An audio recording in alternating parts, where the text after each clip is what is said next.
Y para las comunidades, sobre todo las comunidades normalmente rurales, pobres, marginadas, pues de los polígonos en donde se siembran estas semillas. Doy la bienvenida a la doctora Guadalupe Correa.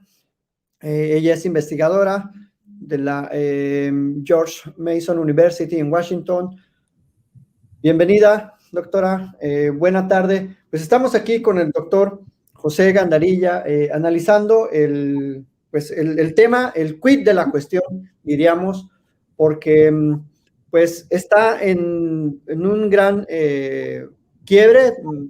Pienso que comienza un gran quiebre de este modelo científico enfocado únicamente a fortalecer, yo lo voy a decir con todas sus letras, a fortalecer quizás un desarrollo tecnológico de los entes particulares. Si vemos cómo ha transitado el dinero de los grandes proyectos de CONACYT en la administración que tuvo Enrique Cabrero, pues directamente fueron a la Volkswagen, a Bimbo, a Sabritas. Es decir, ya es un hecho notorio, lo dijo claramente la doctora María Elena hace un año, en octubre del año pasado, en la mañanera, y creo que el uso de los recursos públicos tiene que orientarse primero, ya lo estaba diciendo el doctor José Gandarilla, desde una visión más integral, más humanista. Incluso yo considero que plenamente el artículo 3 de la Constitución mexicana habla del desarrollo humanista, habla de la dignidad de la persona y de cómo la educación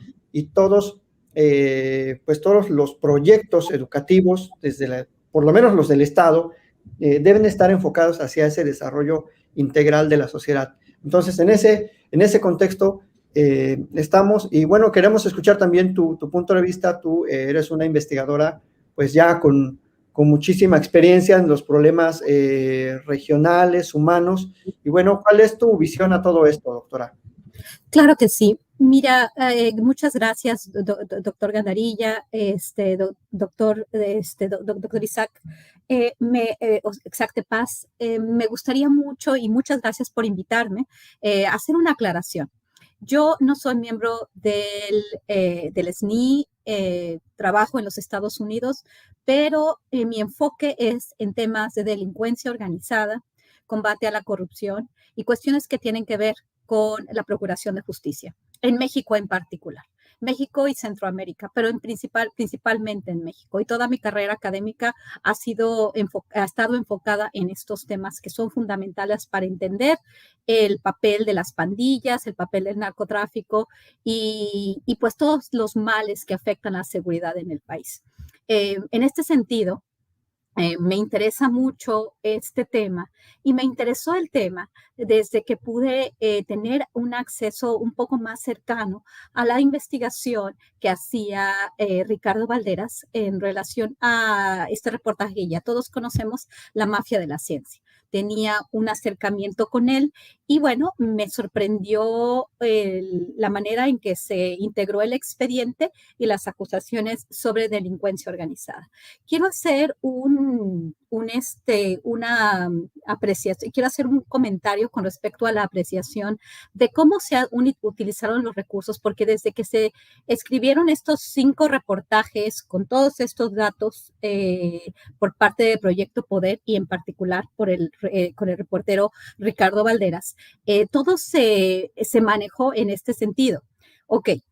Una parte muy importante de estos recursos, y si no mal recuerdo, ya lo hemos visto un poco mejor, los montos que se han destinado a gasto corriente versus lo que se ha dedicado en el contexto del gasto del foro consultivo a la creación de conocimiento, al apoyo a la ciencia y la tecnología, pues hay una disparidad muy importante. Pero más allá de esto, y es lo que estaban ustedes comentando el día de hoy, es esta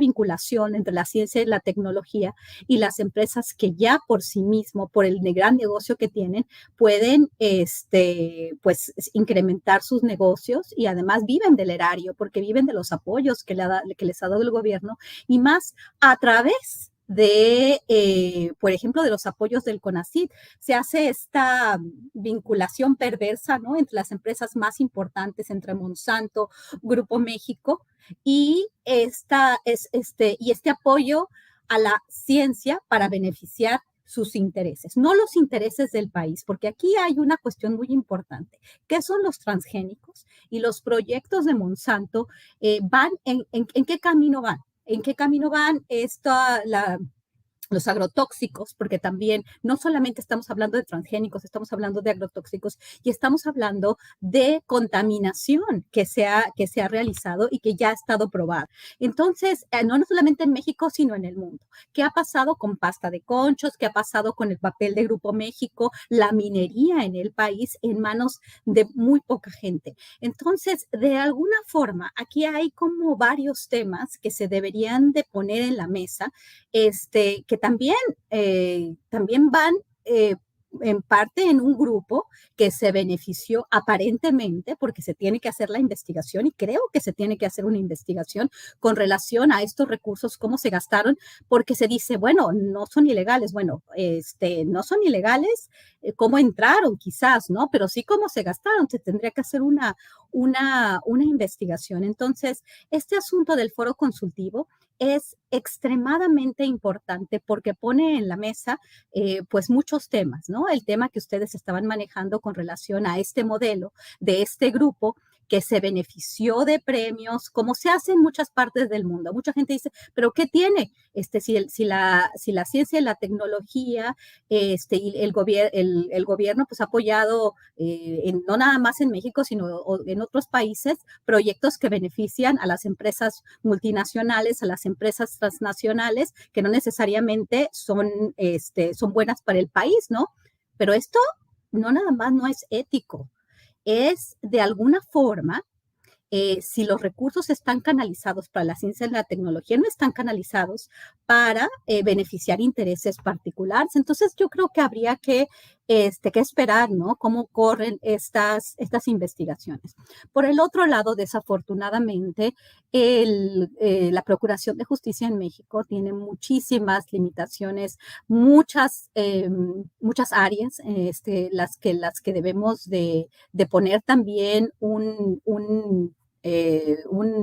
tenemos que apuntar, porque sí, definitivamente también hay que ser críticos, porque por otro lado, ¿cuáles son los criterios para otorgar un SNI 3? Y entonces esto como que modifica un poco el rumbo de estas investigaciones, no el rumbo de estas investigaciones, del discurso público con respecto al papel del foro, ¿no? Porque dicen, no se les puede acusar igual que al Chapo Guzmán, igual que a cualquier grupo de delincuencia organizada.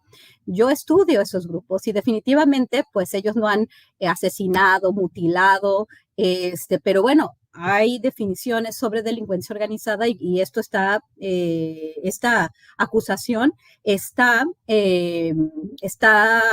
construida bajo a unos criterios que son aparentemente legales, que vamos a ver si realmente pues llegan a término, ¿no? Pero definitivamente no estamos hablando ni del Chapo Guzmán, ni estamos hablando del Mencho, ni del Marro, ni de todas estas personas que se dedican al narcotráfico o a otras actividades donde han muerto muchas personas. Vamos a recordar cuál es la definición de las Naciones Unidas sobre delincuencia organizada cuando más de 3 personas se unen para cometer actos que tienen una sentencia de más de 4 años. Eso para Naciones Unidas es delincuencia organizada, pero estamos ahorita deteriorando, creo que este grupo, estas dos posturas, aquellos que defienden el modelo anterior, de la lógica anterior, algunos le llaman modelo neoliberal, pero este papel tan importante de las empresas privadas en la vida nacional, donde no importa tanto lo que pasa en México, los recursos para México, sino más bien se entiende que el desarrollo vendrá dado por estos entes tan importantes de alguna forma, ¿no? Entonces, creo que estamos a veces mezclando los temas, estamos a veces hablando de peras o de manzanas. Aquí estamos viendo un tema de corrupción, de posible corrupción y posible delincuencia organizada vinculada a diversas definiciones. Pero por otro lado, también toda esta discusión del otro lado que se han aprovechado también de la participación bastante cuestionada y esto ya lo han dicho muchísimo, yo creo que ahorita nada más vengo a volver a repetir mucho que han dicho los demás, ¿no?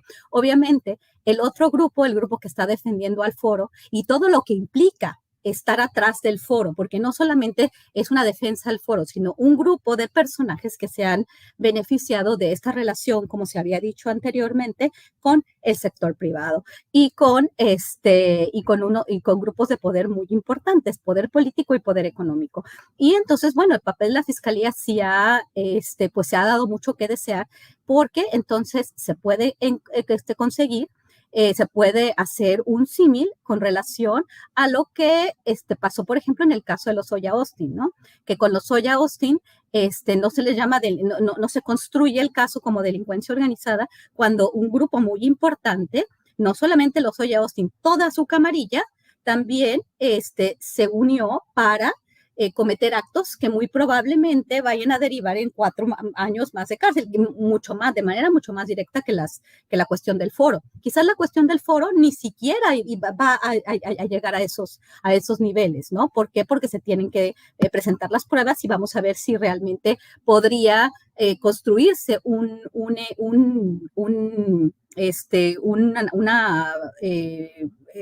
expediente de ese tipo, que sí me parece complicado, pero que bueno, al final, pues la posible corrupción está ahí, el posible cohecho está ahí, y bueno, vamos a ver qué sucede, ¿no? Pero esta cuestión de la vinculación de este grupo a estas empresas, pues me parece muy desafortunado y me parece que hay que llevarlo, pero a una discusión distinta, ¿no?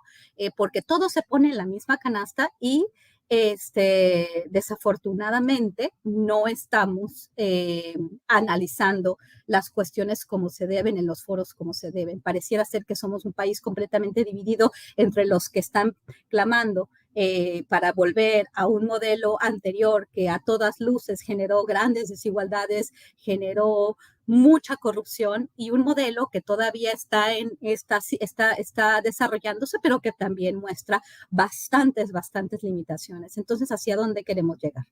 Simplemente quiero comentar eso. Sí, pues yo considero que precisamente tu voz, doctora, aunque no seas investigadora nacional, así formalmente hablando, yo creo que hay muchas personas como tú que tanto en Estados Unidos, en Brasil, en España, en Asia, están llevando a cabo pues investigación científica y